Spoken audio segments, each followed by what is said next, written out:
नमस्कार, मी प्रियंका गोरड साम संजीवनी या विशेष कार्यक्रमात तुम्हा सगळ्यांचं स्वागत करते। आज आपण चर्चा करणार आहोत माधवबाग हॉस्पिटल हृदय रुग्णांसाठी लाईफलाईन या विषयावरती आणि यावर मार्गदर्शन करण्यासाठी आज आपल्या सोबत आहेत माधवबाग खोपोली हॉस्पिटलच्या OPD head doctor Deepali Deshmukh. आपण मॅडमचं सुरुवातीला स्वागत करूया। मॅडम खूप खूप स्वागत आहे आपल्या कार्यक्रमामध्ये। नमस्कार। खरं म्हणजे आजचा विषय अतिशय महत्त्वाचा आहे, ज्या संदर्भातले प्रश्न मला विचारायचे आहेत। मात्र त्याआधी आपण थोडक्यात ओळख करून घेऊयात विषयासंदर्भातीलही आणि या उपचारांसंदर्भातही। छातीत दुखणं, दम लागणं किंवा हार्ट अटॅक अशी लक्षणं किंवा त्रास जाणवले की आपण हॉस्पिटलच्या दिशेने वळतो। तिथे गेल्यावर आपल्याला ब्लॉकेजेस आहेत किंवा आता हृदयासंदर्भात ऑपरेशन करावं लागणार असा सल्ला मिळतो। सगळं काही ठीक चाललेलं होतं आणि अचानक त्रास व्हायला लागला आणि त्या त्रासापासून सुटका मिळवण्यासाठी एकाएकी ऑपरेशन कसं काय करायचं अशा प्रश्नांनी कित्येकांच्या मनात गोंधळ घातलेला असतो।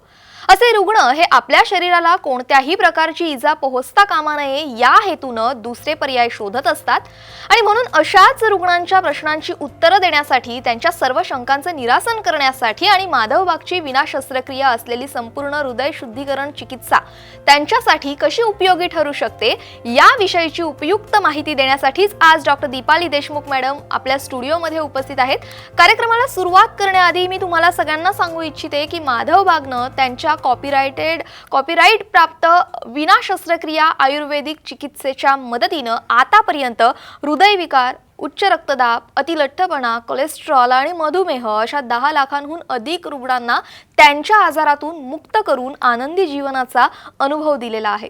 तुम्हाला जर का तुमच्या आजारातून आणि त्याच्या त्रासातून मुक्त व्हायचं असेल तर आजच माधवबागच्या तज्ञांशी बोला। त्यासाठी स्क्रीनवरती असलेल्या क्रमांकावरती मिस्ड कॉल द्या। चला तर मग चर्चेला सुरुवात करूया। खरं म्हणजे जसे प्रश्न प्रेक्षकांना असतात तसे काही मलाही पडलेले आहेत आणि त्यातला सगळ्यात महत्त्वाचा प्रश्न असा की छातीत दुखायला लागलं म्हटल्यानंतर भीती रुग्णांच्या मनामध्ये निर्माण होते। बरं, छातीतलं दुखणं म्हणजे हार्ट अटॅक चं पण लक्षण आहे, त्यासोबत ॲसिडिटी झाली तरीही छातीत दुखू लागतं।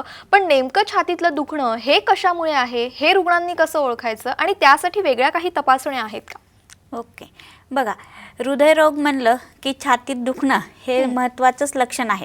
आता हार्ट अटॅक आला की छातीत दुखणं हे महत्त्वाचं लक्षण का आहे तर बघा, हार्ट अटॅक म्हणजे काय तर हृदयाच्या रक्तवाहिनीत रक्ताची गुठळी अडकली आणि त्यांनी totally blood supply cut off केला। 6 तासापर्यंत हृदयाच्या मांसपेशीला रक्तच मिळालं नाही, त्या पेशी मरण पावणे किंवा स्टार्वेशनमध्ये जाणे म्हणजे तुमचा हार्ट अटॅक। आता ह्या डाईंग ऑफ क्राईंग मसल्स म्हणजे ज्या मसल्सला त्याचं खाद्य मिळत नाहीये त्या ओरडतायत की माझं मला खाद्य द्या, ते करताना जो त्रास होतो तो म्हणजे अंजायना, आणि अंजायना म्हणजेच तुमचं छातीतलं दुखणं। पण प्रत्येक वेळेस डाव्या साईडला छातीत दुखतंय म्हणजे ते हृदयरोगाशीच रिलेटेड असावं असं नाही आहे। आता बघा, जसं डाव्या साईडला हृदय आहे तसंच बरेच वेगवेगळे अवयव आहेत। म्हणजे तुमचं स्किन आहे, पुन्हा सुपरफेशियल फेशिया, डीप फेशिया, पुन्हा तुमचं पेरिकार्डियम, पुन्हा लंग्स आहेत, असे बरेच अवयव आहेत। पण प्रत्येक वेळेस छातीतलं दुखणं हे हृदयरोगाशीच रिलेटेड आहे असं नाही। मग ते कधी आपल्याला लक्षणं कसं समजणार की ते हृदयाशी रिलेटेड आहे की नाही तर प्रत्येक वेळेस जेव्हा आपल्याला श्रम केल्यानंतर म्हणजे एक्झर्शन केल्यानंतर आपल्या छातीत दुखतंय, म्हणजे तुम्ही जिने चढल्यानंतर तुम्हाला छातीत दुखतंय किंवा तुम्ही रेल्वेचा ब्रिज चढल्यानंतर तुम्हाला छातीत दुखतंय किंवा तुम्ही वाकल्यानंतर तुम्हाला छातीमध्ये दुखतंय किंवा तुम्ही कुठलंही एक्झर्शन केल्यानंतर तुम्ही आंघोळ केली आहे, तुम्ही स्वयंपाक केला आहे, त्याच्यानंतर तुम्हाला छातीत दुखतंय तर जाऊन एक्झर्शन असेल तर ते नक्कीच हृदयरोगाचे लक्षण असू शकतं। आणि आता असं बसल्या बसल्या तुम्हाला छातीमध्ये दुखतंय किंवा तुम्हाला जास्त बोलल्यानंतर छातीमध्ये दुखतंय किंवा तुम्ही फक्त मुंग्या आल्यासारखं वाटतं तर ते तुमचं सर्वायकल असू शकतं किंवा तुम्ही ॲसिडिटी असल्यासारखं पण लक्षण तुम्हाला त्याच्यामध्ये दिसू शकतं। आता हे सगळी जरी लक्षणं असतील तरी सगळ्यात महत्त्वाचं की छोट्या छोट्या गोष्टी आपल्याला निदान करण्यासाठी फार महत्त्वाच्या आहेत। जसं की तुमचा हार्ट रेट म्हणजे आपलं आपण नाडीचे ठोके जे म्हणतो की नॉर्मली हे नाडीचे ठोके 72 वगैरे आपल्याला माहिती असतात, पण 60 ते 100 हे जे नाडीचे ठोके आहेत पल्स रेट आहे तो नॉर्मल आहे।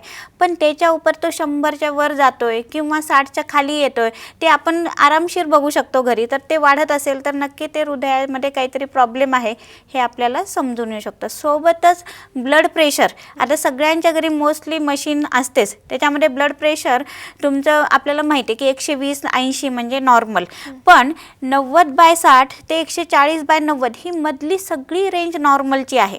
आणि त्यामध्ये एक दिवस तुमचा 180 120-80 आहे आणि अचानक ज्या दिवशी छाती दुखते त्या दिवशी तुमचं 180-90 झालेलं आहे, तर मग मात्र ते हृदयाशी रिलेटेड असू शकतं.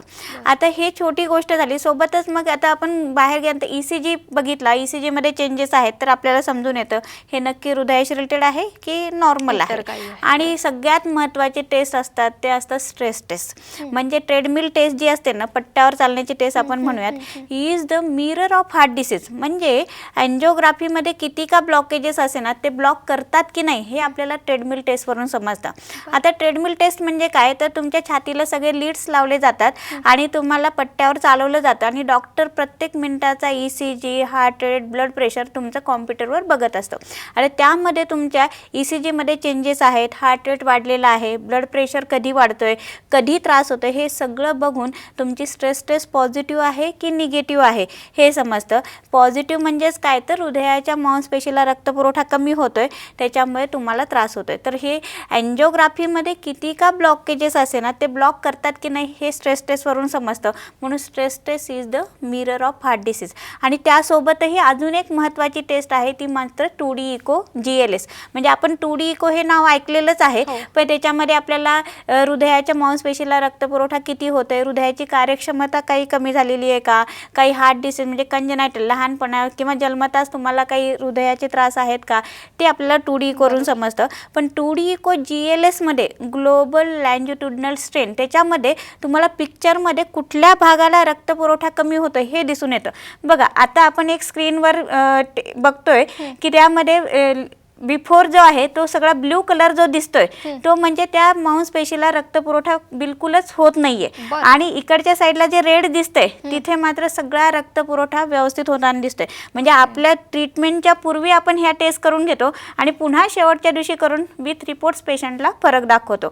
म्हणजे ही पहिल्या दिवशीचा ह्या निळा निळा सगळा रिपोर्ट आहे आणि नंतरचा जो आहे तो एक आपल्या ट्रीटमेंटच्या नंतरचा आहे. तर हा GLS स्कोर आपल्याला नॉर्मली पाहिजे 18चा, तो पूर्वीच्या याच्यामध्ये जो निळा दिसतो त्याच्यामध्ये फक्त 5 आहे, -5 आहे. आणि नंतरच्या याच्यामध्ये जवळजवळ -10 आहे विदिन 7 डेज.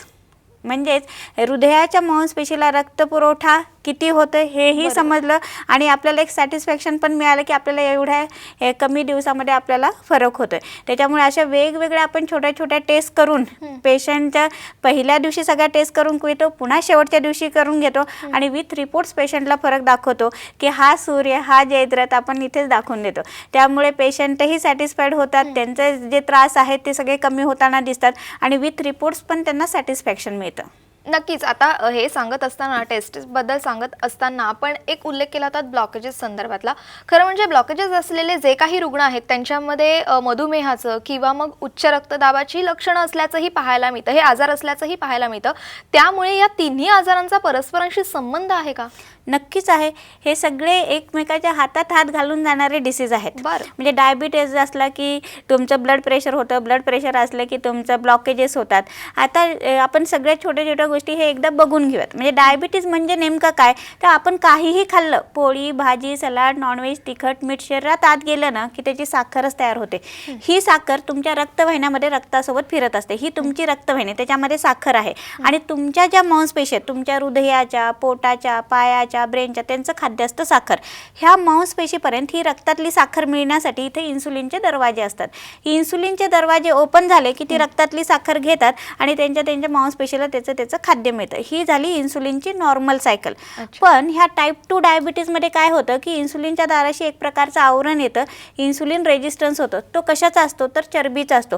ही चरबी सगळी इथे जमा झाल्यामुळे इन्सुलिनच्या दाराशी ते रक्तातली साखर घेऊ नाही शकत, म्हणून रक्तात साखर वाढते आणि मांसपेशी त्याचं खाद्य मिळत नाही, म्हणून वीकनेस, लिथार्जी, चिडचिडेपणा ह्या सगळ्या गोष्टी आपल्याला दिसून येतात.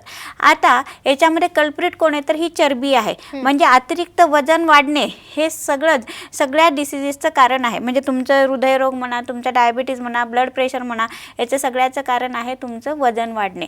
आता डायबिटीजमुळे काय होतं की रक्तवाहिन्यांची जी लवचिकता आहे ना ती कमी होते, त्याला काठिण्य येतं. त्यामुळे ब्लड प्रेशर म्हणजे काय, volume increase in close container. म्हणजे छोट्या भागामध्ये प्रेशर वाढलं की तुमचं ब्लड प्रेशर वाढणार आहे. आता हे रक्तवाहिनीची लवचिकता कमी झाल्यामुळे ब्लड प्रेशर वाढतं आणि ब्लड प्रेशर सारखं सातत्याने वाढत गेल्यामुळे रक्तवाहिन्यांचा आतला स्तर जो एंडोथेलियम आहे ते डिस्फंक्शन होतं आणि मग तुमच्या ब्लॉकेजेस चालू होतात. म्हणजे हे सगळे तिन्ही ज्या गोष्टी आहेत, ब्लॉकेजेस म्हणा, डायबिटीज म्हणा, ब्लड प्रेशर म्हणा, हे सगळे एकत्र होणारे डिसीज आहेत. म्हणजे diabetes is a silent killer, स्वतः काही करत नाही, डायरेक्ट हार्ट, किडनी, ब्रेन याला अफेक्ट करतं. म्हणून डायबिटीजच आपल्याला छान रिव्हर्स करून ठेवणं गरजेचं आहे.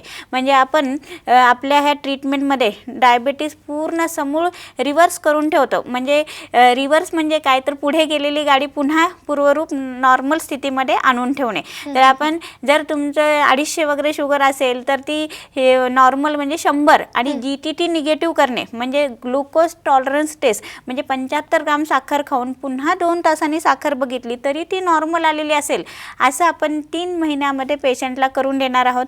फर्स्ट डे आपण 6 दिवसांची ॲडमिशनची ट्रीटमेंट असते. फर्स्ट डे सगळ्या टेस्ट करणार, पुन्हा शेवटच्या दिवशी करणार आणि याच्यामध्ये तुम्हाला साखर कमी झालेली दिसेल.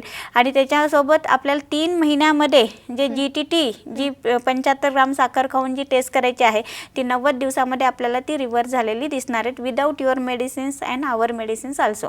फक्त त्याच्यासाठी कष्ट काय करायचे, तर आम्ही जे जेवण देऊ, आम्ही जे रॅशन सांगणार आहोत, आम्ही जे एक्झरसाईज सांगणार आहोत ते सगळं फॉलो केलं तर नक्कीच आपण डायबिटीज, ब्लड प्रेशर आणि ब्लॉकेजेसपासून रिव्हर्स होऊ शकतो, मुक्त होऊ शकतो.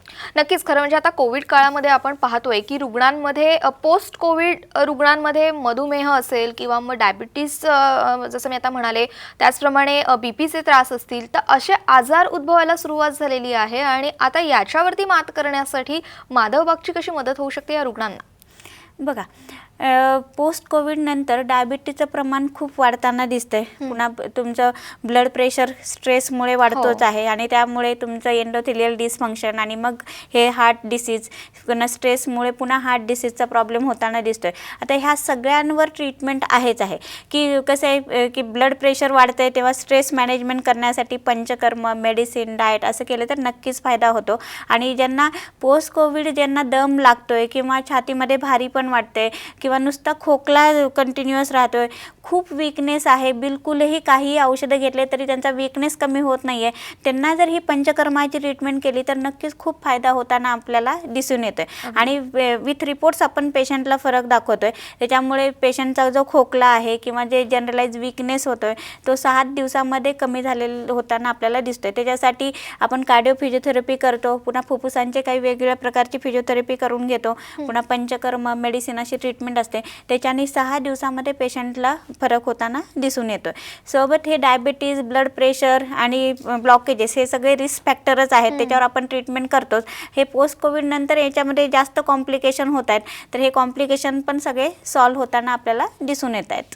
नक्कीच. ही ट्रीटमेंट कशा पद्धतीने केली जाते हा खरं म्हणजे महत्त्वाचा प्रश्न आहे, जे रुग्णांना देखील ऐकायचं आहे. खरं म्हणजे असेच असंख्य प्रश्न डॉक्टरांना आपल्याला विचारायचे आहेत. मात्र ब्रेकची वेळ झाली आहे, तुम्ही कुठेही जाऊ नका, पाहत रहा साम TV.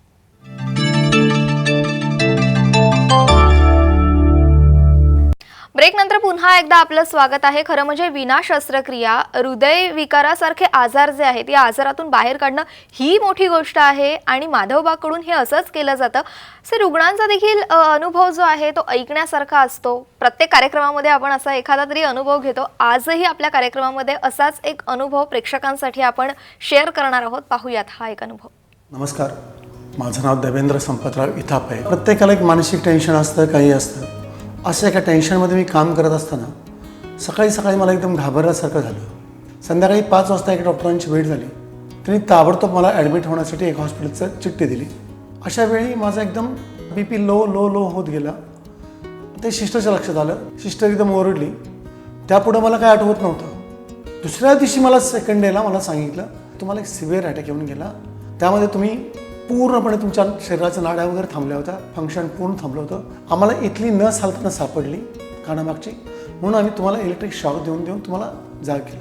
परंतु तुम्हाला ताबडतोब एन्जिओग्राफी आणि एन्जिओप्लास्टीचा सल्ला इमिजिएटली दिला.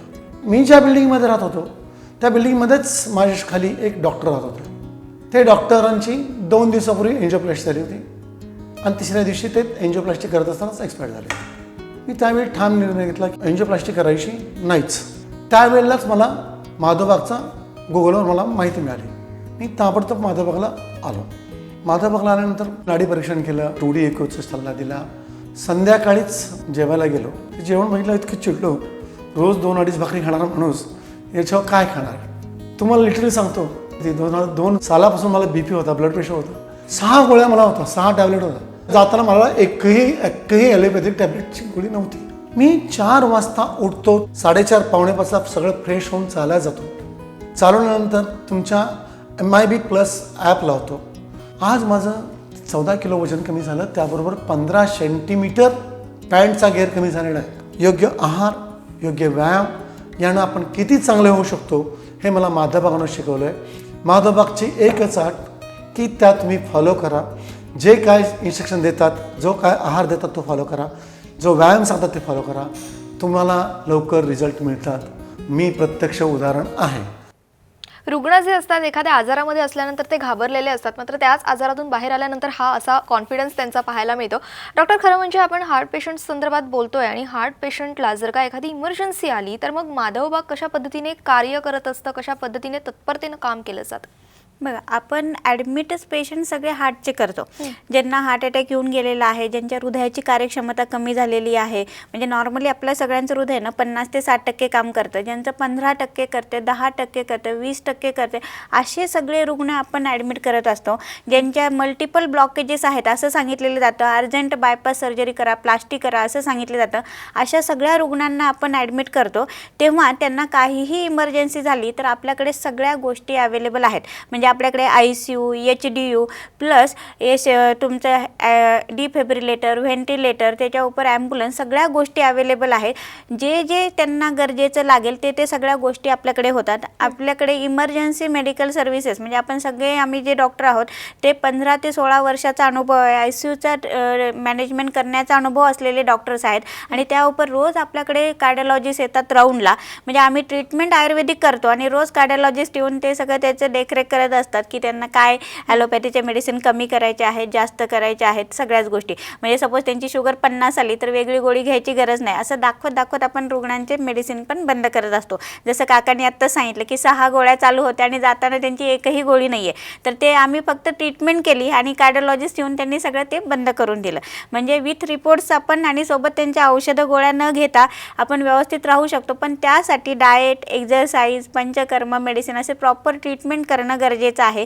आणि ह्या पेशंटमध्ये म्हणजे बाय हुक ऑर क्रूक, जसं पेशंटला म्हणजे नातेवाईकांना त्यांचा पेशंट हवा आहे तसं आम्हाला पण आमचा पेशंटच छान हवा आहे. त्यासाठी त्याला जे गरजेचं आहे ते नक्कीच मिळेल. असं नाही आहे की त्याला त्रास होतोय तरी पण मी आयुर्वेदिक ट्रीटमेंट करणार, तसं नाही आहे.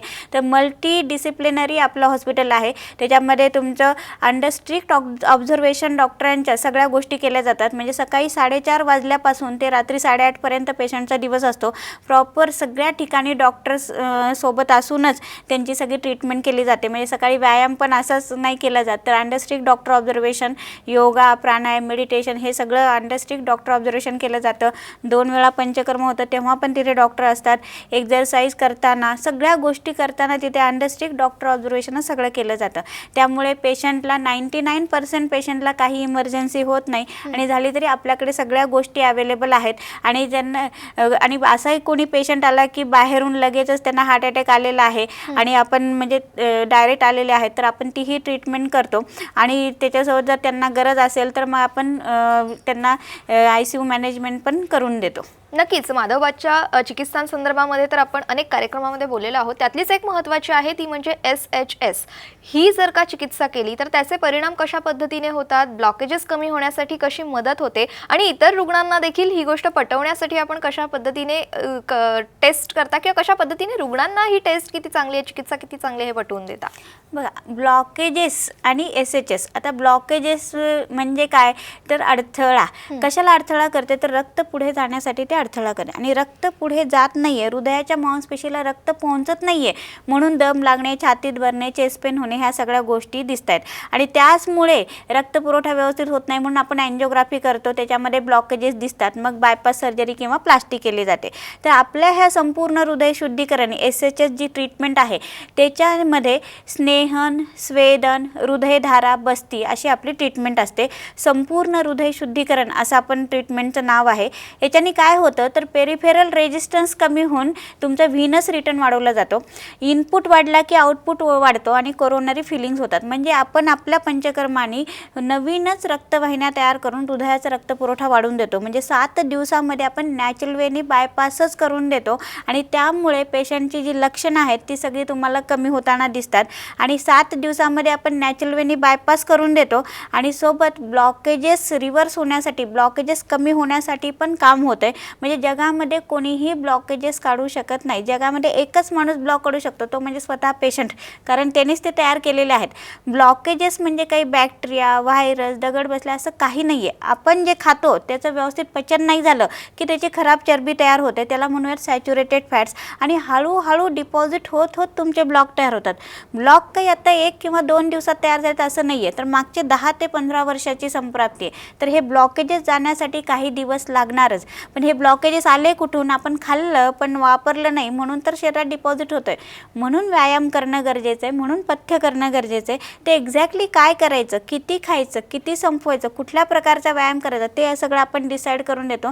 रॅदर आता आपण रॅशनच पेशंटला देतो. म्हणजे आमचा रिव्हर्स डाएट बॉक्स आहे, त्यामध्ये 800 किलो कॅलरीजचा डाएट आहे. त्यामध्ये सगळं सकाळचे चहाचे डीप आहेत, नाश्त्याचे प्रकार आहे, डाळ आहे, भाकरी आहे, रात्रीची डाळ भाकरी, सूप, नट सगळं अवेलेबल आहे.